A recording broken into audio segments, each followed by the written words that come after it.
Halo, kembali lagi dengan Bunda Didi. Sore tadi aku masak tahu campur Jawa Timur, teman-teman. Ini biasa dari daerah Lamongan atau Surabaya juga ada ya tahu campur seperti ini. Cara masaknya gampang kok. Pertama kita siapin bumbu dulu ya. Untuk ngalusin bumbu aku pakai Mitochiba CH50 dari @mitochiba.id.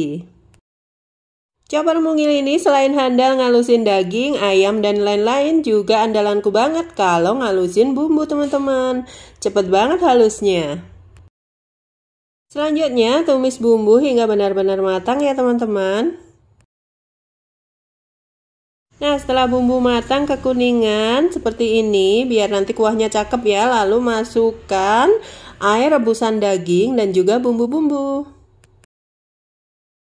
Dagingnya paling enak tetelan dicampur dengan koyor ya teman-teman. Jadi ada kenyil-kenyilnya gitu. Lalu masak hingga meresap ya. Kalau suka manis bisa tambahkan kecap di akhir masaknya ya.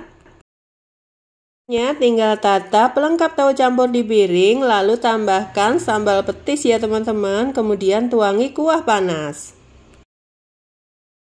Nah seperti ini tahu campur yang seger udah siap disajikan. Selamat mencoba ya.